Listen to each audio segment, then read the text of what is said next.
Let's go. Let's do it. What's going on? Welcome back to another episode of the MulletCast. We are the podcast where business and pleasure collide. My name is Evan Balmer. What's going on, Mike Mercia? What's going on, Mike? Today we are joined by Jason Dukes. Hello. Jason is a professional certified coach. That designation is from the ICF.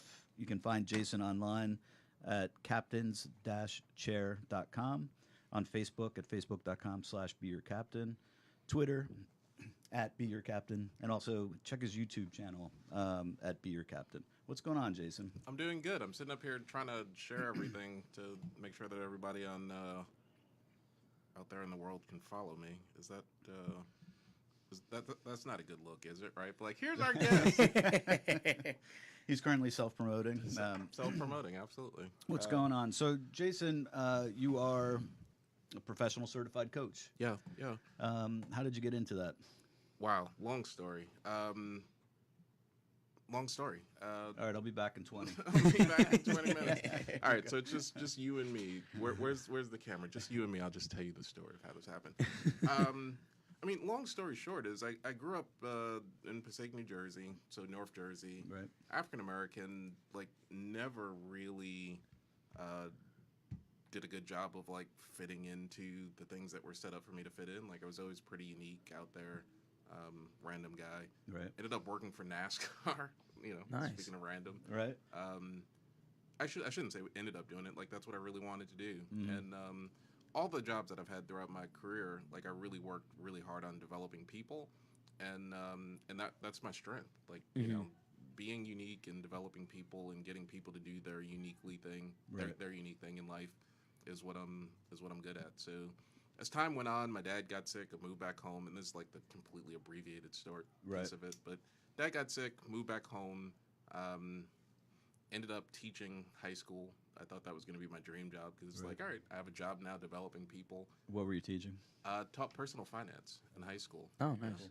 And unfortunately, love teaching, love kids. The system is it's hard for someone who's like unique and want to be creative to work within that system. There's nothing wrong per se with the system, but just didn't work out for me. Right. And then found life coaching.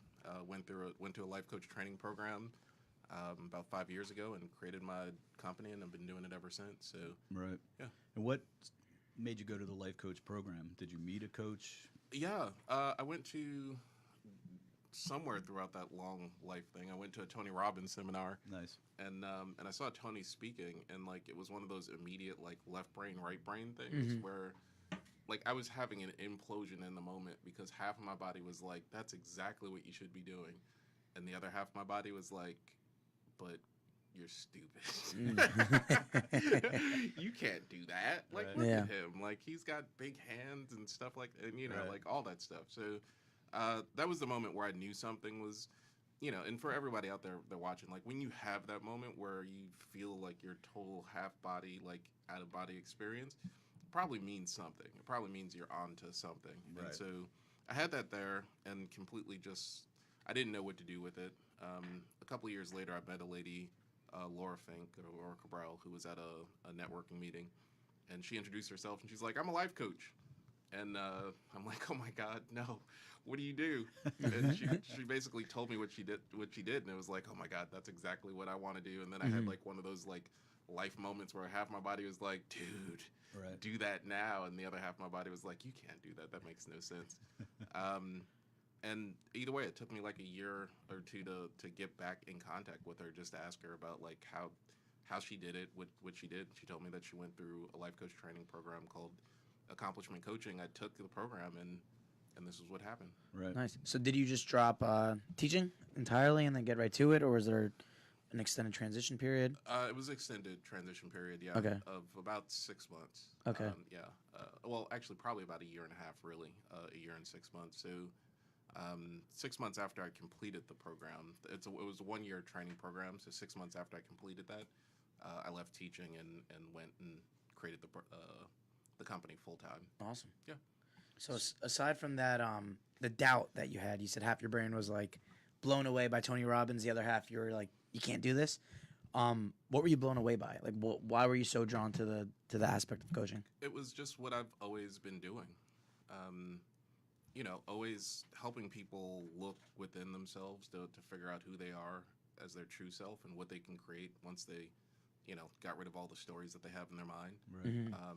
And it was just like, it's one of those things where you kind of grow up knowing who you are, and just sometimes the pieces aren't put together, and then you see someone actually they put the pieces together, and they've turned it into a business, and they're making money, and it's like, wait, I don't have to be compromising. Like, I don't have to be doing this other thing over here to try to fit in or whatever. It's like I could just do and be who I am and create a business doing and being who I am. And that was the first time that I like allowed myself to see it. Wow. Yeah. That's awesome. cool. Yeah. So I never knew, is Passaic like the kind of Poconos of New Jersey? Was that a NASCAR hotbed I wasn't aware of? It's 0%. There's probably two families or three families. My dad was a police officer. His police partner George Radachak was a racing fan. Okay. And then there's the Lane family, who's photographers. And so out of the 75,000 people who live in Passaic, there's probably 3 NASCAR fans. Right, and you latched on to both of them. I latched on to ESPN. Okay, that's how you got into it? That's how I got into it. Just the storylines of racing as a kid just got me. Like, Right. it's, every Sunday, all of the best drivers are in this one place. Right. And you just have all these different rivalries. It was probably the place where I got to, like, have my drama in life. Like, I think as kids, everyone tries to find a place where, you get to be dramatic. Right. Yeah. Like, I mean, I'm that guy. Like, you can look at my picture. Like, I'm like the least dramatic person in the world. Like, for me, school wasn't dramatic. For me, family wasn't dramatic. But Right. the place where, like, the drama got to come out and all that stuff was Was in on the track. Yeah, in racing, just, That's following the stories and doing that. And who were your favorite drivers? Growing up, it's actually pretty funny. I was a fan of a guy named Alan Kwiecki, because he pretty much did it his way. Right. Like everybody else kind of, would follow the system of, well, there's a team owner and a driver and all this and set it up. And meanwhile, he was just like this engineer who was like, I don't want to do it that way. I'm an engineer. I'm going to own my own race team and just kind of do it his own way. And he ended up winning the championship that way. Nice. But then passed away a year after in a plane accident. Oh, wow. Yeah. Have you raced? Terribly. Terribly. I'm bad. I'm too smart to drive a car. Okay. Race a car. Like Because I just cautious, you mean, or just smart. Yeah. like yeah. you know what can happen? Yeah, and I just know too inhibits much. you. Yeah, just like I'm thinking instead of driving. Right. Yeah, I don't put it down. And I think that's something that inhibited me in all sports. Like I played football for about 3 months. Right. And like I'm a great football coach. I'm a great football mind. I'm a great sports mind. But playing football is just like, dude, why didn't you do the thing? It was like, well, because I was thinking about it. So I think that's cool that as a kid you're a NASCAR fan and then you work in NASCAR. So obviously that's you had that in your vision and went and did it. How did you make that happen? And then what did you do in NASCAR? Yeah. So a little bit of luck. One of my aunts worked for a guy who worked for the New Jersey Nets. So one of my first jobs in high school was I worked for the New Jersey Nets. Nice. So it was just kind of one of those luck things. And then in college, when I got serious about I really want to work in motorsports. Right. A lot of the people who I'd worked with for the Nets, they had left the Nets and went and started the NASCAR New York office. Right. So I was already connected. Oh wow, that's crazy. So it worked out. So it was in college, I was the kid who was working in NASCAR's corporate offices up in New York City, based on connections that I had created. It wasn't they came and recruited me. Sure. I worked to make it happen. That is cool. Awesome. Yeah. Nice. So, why do you leave NASCAR? Left NASCAR. Well, a couple things, and it's fitting right now, unfortunately. One, I worked in a position where the theory was you work there for 3 years and then you leave. Right. So I was in my third year, but then in my third year, we had a summer where we had 4 hurricanes that summer, and I was living in Daytona Beach, Florida. Right. And I think after the second hurricane, I pretty much made up my mind that all right, I'm out. Yeah. And then 2 more happened. Yeah. So it's Right. I get it. I'm gone. So I moved to St. Louis. Okay. And ran a racetrack out there. Actually managed a racetrack in St. Louis. Nice. That's cool. Yeah. How long were you doing that? Did that for 4 seasons, and then my dad got sick. Okay. Yeah, All right. which and then I moved back here to New Jersey, Right. and yeah, and it was a depressing time for me. My dad was sick and dying, and Right. I went from a job of flying around in corporate planes with the president of NASCAR to like sitting at home on a couch with my dad that's dying. Right. Yeah. And yeah, it screws with you pretty hard. Mm-hmm. Yeah. Totally. Yeah. I mean, I guess, it's tough to put it like label it this way, but it's probably you're fortunate that you were able to do that. Yeah, and fortunate and unfortunate. Like it's one of those things where there's no good situation. It's Right. like Yeah. would I have preferred my dad to just like instantly pass away without anyone? Like no, Right. but Yeah. would I have preferred the 3 years of what we got? Probably Sure. not either. Right. But at the end of the day, grateful for it all. Like Right. it ended up here. All the experiences that I've had in my life help me out a ton now, Right. and help my clients out a ton. Like That's it's true. all. I mean, I have huge belief that this, it's all happening for a reason, and Mm-hmm. Right. and it's just preparing me for whatever it is it's preparing me for. It's all about the journey. Yeah, Yeah. it's all about the journey. Yeah. Yeah. So was coaching a relatively new kind of phenomenon when you got into it? Yeah, and I guess relatively, yeah, still Yeah, is. right. I mean the type of life coaching that I do was, I mean, it's been around for a long time, but Right. I think professionalized, it's probably only been like super professional for about 15 years. Mm-hmm. The International Coaching Federation was created for that. And it's something, it's actually funny. Like, it's so young that it's not even super regulated yet. Like, Right. don't tell the government about this thing, 'cause, they're going to start regulating it and messing it up. And Right. so the cool thing about it right now is, because of the way that it's set up, like there's really innovative ways for coaches to be trained, and easy ways for people to get in and get Sure. started and just kind of like figure it out as they go, which is kind of the way that coaching is anyway. It's not like this set thing of like, well, here's the right thing to do, Right. because that's not what we do. Right. So unfortunately, somewhere down the line, I see this going where it's going to be like all other professions, where it's like, no, you go to college to become a coach, and then college, we're going to teach you the right way to do it, and Right. this, Yeah. and it's like, that's totally just going to screw the whole Right. thing up, because that's not the essence of what we're doing Right. as coaches. So when you're going through the coaching program, you're obviously learning how to help other people, I guess, achieve what they want, right? But are you learning the same thing for yourself? Like, can you apply those principles in your life? Yeah, and you pretty much have to. It's hard to explain without kind of going through it. But one of the ways as a coach to train is really just identifying for yourself, like, what are all the stories that you have that are holding you back, Right. and to transform out of those stories, so that when your clients come, like, the worst thing that if you go and you sit with a life coach, right? So actually, let me take a couple steps back. Sure. There's 1,000 types of coaches, all right? Especially in like real estate and real estate, right? Right. I mean, there are some coaches that like they have the way. Like, I'm your coach. I'm going to teach you the way that I did it, or the way that this book says to do it. Right. And just run through this formula. Like, here's the thing. Yep. On the other completely other side of it, you have people like me that are life coaches. Like, I work with visionaries and people who are looking to create the way themselves. Like, Right. Systems don't work. For the most part, systems don't work for them. They want to create the system that they're going to use. So that these are the folks that I work with. In order for me to work with these folks, like, I have to be aware of most of the stories that would come up for me, and also just like have done some work to transform outside of those stories, Right. so that I don't get stuck in the story with people. Like, the worst thing that I can do as a life coach, if I'm coaching someone, is someone come and tell me something, and me just be like, yeah, no, I agree with that.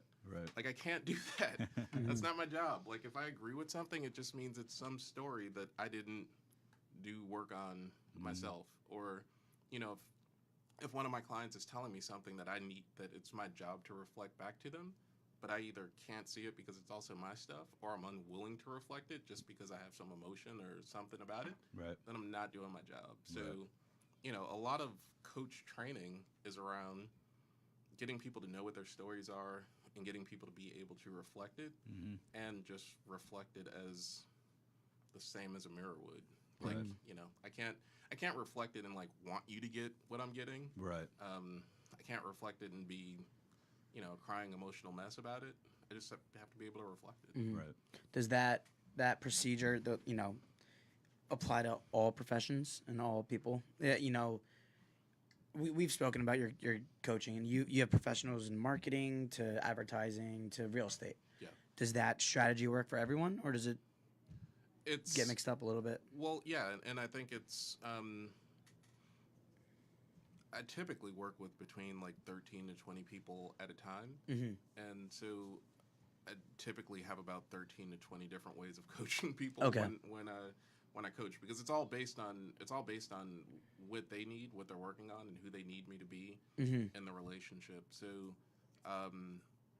yeah. So I mean, the life coaching that I do, I think, can work with any sort of creative, visionary person that's looking to create something that's way outside of them and transform to get there. Yeah. So yeah, it's not necessarily industry. It's not industry based. Okay. Yeah. Okay. Cool. So How does a coaching relationship begin? Like, what's a typical session like for somebody? Yeah. In a relationship. Yeah, it's again, and this is one of the hard part, and I apologize to you guys because it's like, man, we keep asking them like, what's it like, and it's like all over the place. Right. No. The hard part is there is no typical. Right. I mean, I have some people who come up to me and they're just like, I saw your video and we're gonna work together. And so, like, I try to slow them down. Yeah. Like, it sucks. It's bad business practice to, like, you know, someone's giving you a credit card and you're like, wait, let's talk. Right. You know, like, but in this case, like, it is. Like, we really need to have a conversation to see, first of all, what it is that you're working on. And if I'm the coach for you, like, are you working on something that, in my case, that is, you know, is big enough and worthwhile of us working together. Right. You know, am I the coach for you? Like, you know, like, let's talk about some of the things that are going to come up for you. Like, have I sufficiently transformed in those areas where I'm going to be able to support you? You know, or are we just going to end up having agreement sessions and then you're not going to transform, right? Yeah. Right. But a lot of times it just starts with a conversation, like having a conversation, seeing what people are working on. I wish in my case, like, I wish it was more simple. Like, I'd sit and I watch videos of people like, oh, write an ebook and have people funnel through something to get to something. I haven't figured out how to make that work for me, and probably don't want it. Like, I want to work with people who I know, people who get referred to me, people who are within the circle of people who are creative and working on something big. Right. And are there success stories of people you've worked with that you can my talk God. about? Well, generally, so Sure. the coaching relationships are confidential, but I mean, I'll just throw some results. Like, I have people who've literally 10 times their business, like, while working. I can't do the math, but like basically taking breaks, Right. like months off, like every 3 or 4 months. Right. I've had families be creative. I've had people get married. I've kids who are like I'm responsible for. I have, you know, industry leading events that were created by people who were working with me at the time that Right. they did it. But the biggest thing, it's all of this stuff was unpredictable. Like, if the people would have continued down the path they were going on, Right. they wouldn't have created any of the things that we were talking about, including like actual people. Right. You know, that's That the is thing crazy. that it's like people have been created because of Right. the work that we've done. And I've actually seen, you know, I won't use names, but this person talked about you publicly at a real estate networking event and said, Jason's my coach, and thanks to him, you know, last January, I worked remote, like I was on vacation basically, you know. Yeah. Worked remotely internationally, but I wasn't in the office, you know. Probably because that person said, you know, I've always wanted to go away for the month of January. And what was your response to that person? Just do it, you know. Well, yeah, and I mean, Can you tell me that? Because I'll be out. you know where I work. Yeah, I know. Yeah, I mean, it's typically like, as humans, we have big stories and big structures that keep things in place. Right. And so a lot of people, the business part of it doesn't always end up being like the big thing for me. Like, most of the people that come to me are already killing it at business. Right. It's just that their way of killing it at business is like working 80 hours a week, killing it at business. Right. And so typically what it'll look like with me is people come to me killing it, working 80 hours a week, killing it at business. And, you know, they leave killing it more at business, but working like 30 hours and going on Right. great vacations and having kids and dream houses. And So you know. actually help people grow their mullet, I guess, Yeah. because we say mullet is the business and pleasure, and so you got people that kill it at business, but now they can kill it like in their personal life. well, everywhere too. Right. And you know, most of the people that come to me too are, I mean, they're also visionaries and revolutionaries, and they're like fighting for something or like fighting for something or fighting against something. But and sometimes it could just be like, look, I just want my dad to get that, like, I'm a hard worker. It's Right. like why are you fighting that? Like, that's such a weird, not, it's a weird battle to fight, but it's a battle that most of us fight. Like, I've fought it most of my life too. Right. But just getting people to actually fight battles that are worthy of them and be willing to win. Because one of the things that I found too with working with revolutionaries is sometimes revolutionaries don't want to win the fight that they're in, because then what do you do? Right. You know, like, and I have that like people it's funny, people, like, I bet your clients call you all the time in panic, and they do, not all the time though. I get more clients that call me in panic during the weekends Right. than during the week, right? Because with my clients, like, a lot of the thing that they're practicing is weekends and vacations and stuff like that. Like, I get the panicked vacation or the panicked weekend guy of Right. like, I'm about to pick up my cell phone and go back to work. Stop me. And it's like, all right, cool, good time. You know, Yeah. When they're working, they're in their normal environment. They got that part. Mm-hmm. Right. But you know, a lot of the people that I work with too, like, hold back their business because they realize that, wait, if I make this like I'm not really teaching them anything. Most of the people that I work with know how to increase their business by 10 times and work less. Right. They're just afraid to do it Right. because they realize if they do, then they got to, like, go do something else. Yeah. Right. Fear of the unknown. Fear of Yeah. the unknown. Yeah. Absolutely. Yeah. So having people design what that unknown is and take it and know that Yeah. they have support in that unknown thing. I That's mean, cool. you know, I've just to talk about some of my personal transformation, like moving from Passaic down to Asbury Park and running my business from down here, was fun and a transformative thing for me. Like, I remember probably a year and a half ago, I was down on the boardwalk, like, before any of this even kind of started at the Asbury Park piece of it. I was on the boardwalk dressed in like a suit in the Asbury Park Roastery and inside the convention center, and like doing calls from the thing. And in my head, I'm like, look, I got it. I'm working from the beach. Right. Like, Yeah. I figured this out. The guy literally walked down. He was in the convention center. He came over to me. Like, I don't know what this was. It was completely from God. But the guy just walked over to me and he's like, looked me in the face. He's like, stop working. Really? Yeah.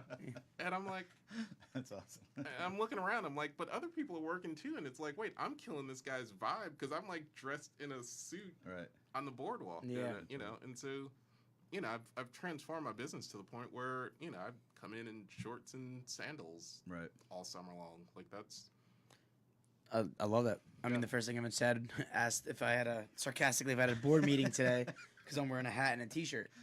And I said, it's a T-shirt Tuesday. You know, I'm comfortable in it. We're doing a podcast. Yeah. You know, I'm in my skin, and you know. Yeah, and the That's world didn't end, man. Yeah, everyone's still breathing. That's yeah, true. it's been T-shirt Tuesday for me since, That's awesome. Yeah. I forget when. But I mean, a joke that me and my family have and some of my close friends and people on Facebook and stuff like that is, I have tan lines on my feet now, like Right. sandal tan lines. Like, I've never had that before. Like, That's in the funny. beginning of this summer, I had to go get a pedicure because it was the first time that my feet Yeah. were out. Like, There you go. you know. So They made their debut. yeah.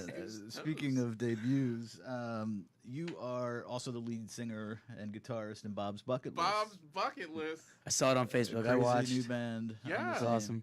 So your bio says that you enjoy all aspects of life, Yeah. right? And you and I happen to work in the same building, and I see you a lot.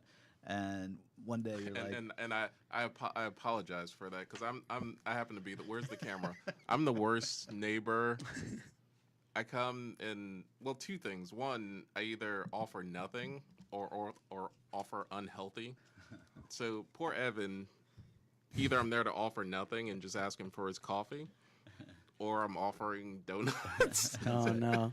so he is the guy that led us to Purple Glaze, though. So Oh, really? Give him props to that. Thank you, because that led to me knowing Purple Glaze, Right. and they're phenomenal. Oh yeah. Anything else unhealthy that you would like to be connected with? Right. He's Go the to man you. on the scene. I'm sorry, I love Purple Glaze. I didn't mean to connect unhealthy and Purple Glaze together, but Nah, so okay. good. So good.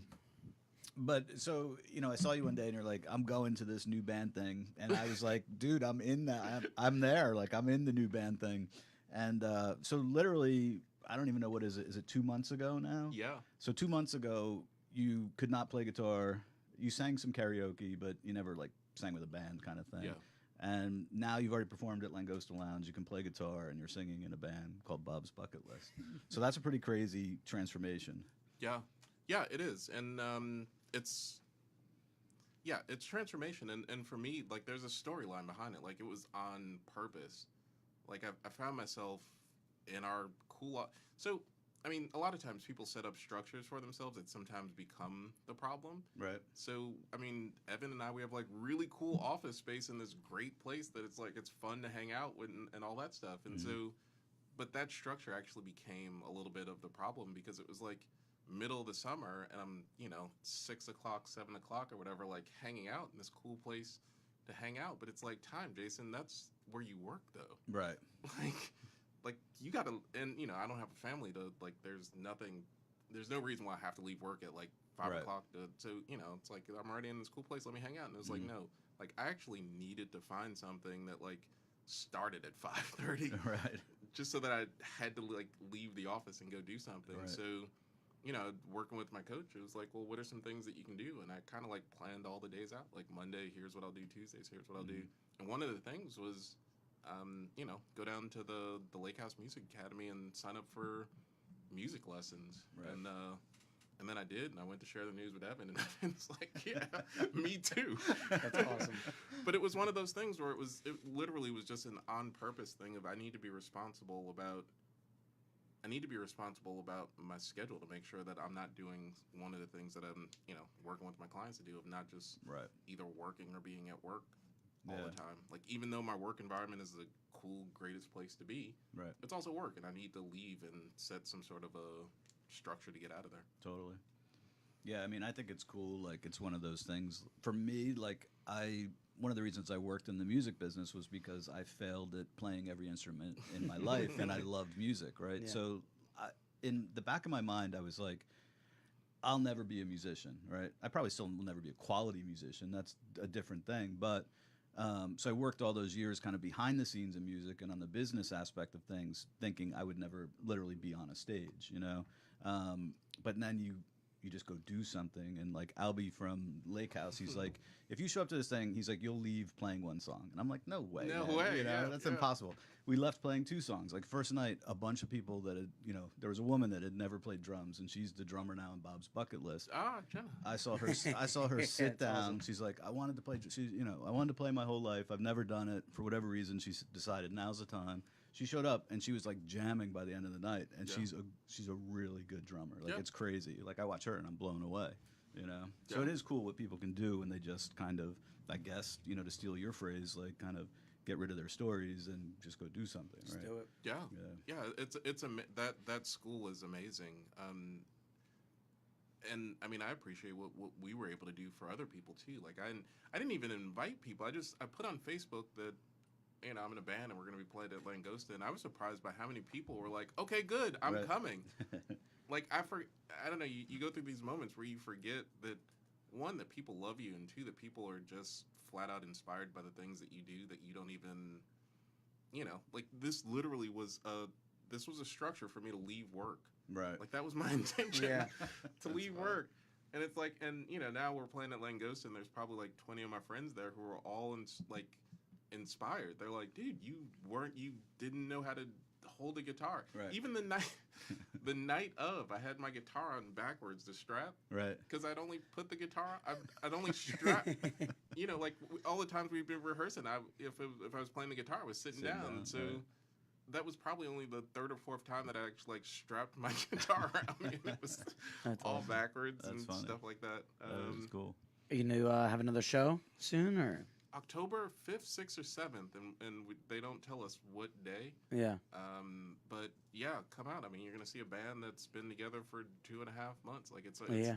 it's our end of our semester gig, and I'll be down at Danny Clinch Gallery in Yeah. Asbury, yeah, which you should check out anyway. Is that on Cookman? absolutely. It's attached to the Asbury Hotel. Okay. Uh, Oh yeah, I know where it is. Yep. Danny's a music photographer primarily, and it's an awesome gallery. You should pop Awesome. in and see some of his work. Like, he's photographed everybody. It's killer. That's awesome. Yeah, if you guys haven't had Danny or Tina on, you should. Yeah, they're great. Yep. So great. But yeah, it's just it's amazing. There was a story that I wanted to tell about Bob's Bucket List, and but Was yeah, it the meaning of the name? You want to know Yeah, that? let's hear it. Yeah. Yeah. So, like the way that Lake House works is it's it sells itself. Like Evan said, like you go and you just start jamming with a band, and like Albie says, like you're gonna leave knowing 1 or 2 songs, and people are like, yeah, whatever, now it's not gonna happen. So, you know, you go and you just sit in our rehearsal, and like we give you an instrument, and by the end of the rehearsal, like you're playing a song. So. One of Is our that really like? I've no, never, it really like you should just come. Like Yeah. come tomorrow night or whenever Thursday night is, and you'll leave knowing 2 or Yeah. 3 songs. I Like, walked you'll- in like I've never picked up a bass guitar in my life, but I was like, all right, I'll play bass because I don't think I can play guitar. Yeah. So I'll sign up for bass. You know, it's fewer strings, they're a little bit fatter. Yeah. Should be easier No theoretically. No pick. No right? pick. You- Yeah, exactly. Not so much chords. Like it Yeah. was like, you know, and we left like literally playing songs. It was crazy. Yeah. Well, and so I'm like amazed. I'm amazed by you guys and our bass player, just John, because like for me the guitar has turned out to be like a godsend because it's just like chords and strumming and all Right. that stuff. Like I look over at him sometimes in the middle of the song and he's like boom boom boom boom boom boom boom boom boom boom Yeah. boom boom boom boom boom. I'm like, no, stop that. Like I can't do that. So I gotta check it out. yeah. So Sounds Bob's cool. Bucket List is cool because at this point we have like 80 different versions of this story. But Bob was, let's throw a number out today. He was 72 and a half. Bob was like the 72-and-a-half-year-old guy who came and he was like, you know, it was just it's on my bucket list to play the piano or the keys in a band. So he came and he was like jamming, like rocking out with us one day during rehearsal, and then he left and we just never saw him again. So we were like, maybe Bob died. so I don't know why I'm laughing at that. Or yeah, or Bob's- that was enough for him. He jammed He- the band it was and he the crossed it bucket off list. his list. Man. we didn't think that. We just thought he died. Yeah. So it's Bob's bucket list now because I of love that. Yeah. That's awesome. And I remember, like, I was there when the dude was there. It was funny. He's talking about his granddaughter playing, and he always wanted to play. Like, it was hilarious, man. And he sat down, and they taught him how to play some stuff. It was cool. That's wild. Yeah, like he was like jamming. He's like, man, yeah, my bucket list. And he was like, oh, this is gonna be so great. We get to like have this guy in our band, and then Never showed up. he just never came back. Right. Wow. That's crazy. So that's good stuff. I mean, that is a powerful example of how you can just go out and make stuff happen. You know, it was because I had the chance to see you play, and I'm like, man, it looks like this dude's been doing it forever. And I just happened to know that you started like literally weeks before that. You know, I think that was like a 6-week in gig or something. Yeah, yeah. That's cool. Well, and all the other differences that made in my life just by doing it, like Right. you know, yeah. I mean, some of the other things that I got out of it, like I said, again, remembering how much people love me. Mm-hmm. Like a lot of times we get involved in projects and stuff like that, and we just forget like all the resources that we have. Like I got reconnected with my 7th grade English history teacher, Really? because she saw that I was playing, and she was like, "We love you and we love the shore," and I'm like, "Really? Like, you know, like, Awesome. all right, come on back." Right. But you know, I get in the middle of some of these projects where I'm just like, "Oh, I'm stuck in the project," and forget that like I could just walk down the hall and ask you, or like, you know, Right. call you up and just be like, "Yo, I'm working on this thing and I'm stuck. Like, Right. who do you know?" Right. Yeah. And like, you just forget that you know, there's more people on our team than not on our team. Yeah. That's a Yeah. good point. We It's a nice just forget mentality. that. Yeah. So, what are some other pointers you would give people, like things they can apply in their life if they're like in a rut in their business, or you know, just not making it happen like they want to be? Yeah, I think that, I mean, especially the people watching this. Like, I think people are inspired. I think people are inspired by what you guys are doing here, not just because not just because of the name or not just because of the message, but because you guys are actually just doing it. Right. Like, you're just here on a Tuesday morning, like, just doing it, right? Like, everyone else is. It's so funny because everyone else is at work watching this, being like, "How do they have so much time to do it?" It's like, well, I actually get asked that. I do too. well, but here's Yeah. the thing, though. People are at work watching it right now. It's like, well, how do you have time to watch it? That's true. Like, if like that's how you have time. Like, you're not working right now. You're watching the podcast. Yeah. Like, you have the time. It's just you have this story that you need to be like, Right. you know. Yeah.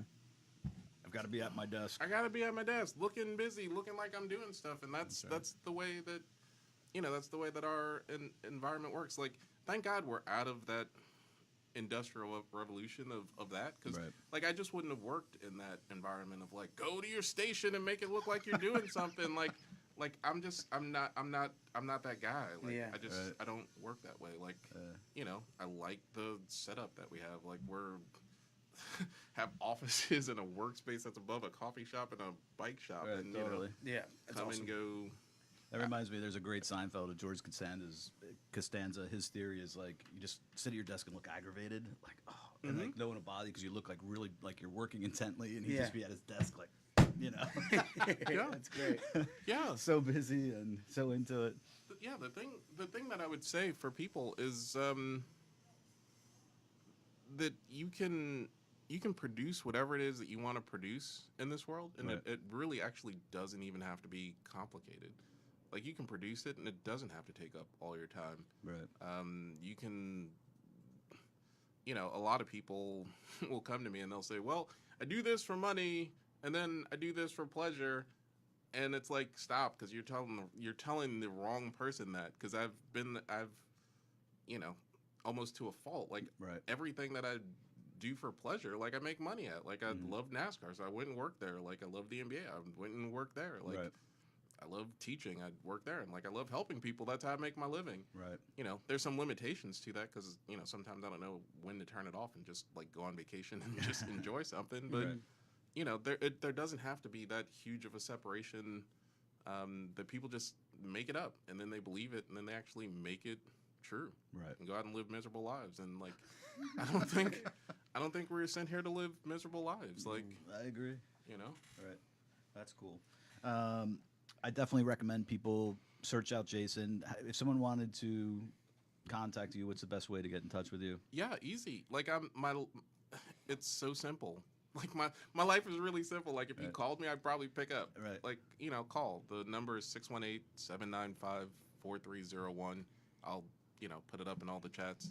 The, you know, any of the social places, just message me, Right. or the website, captains-chair.com, Right. or just Jason at captains-chair.com. Like, for me, it's not a high volume business. Like, I don't want it to be a high volume. Like, I don't want thousands of people Sure. contacting me every day, going through some funnel. Like, you know. Fortunately, you appeared on the right show then. No, just kidding. No, don't. Look, you guys. I don't think you guys realize the.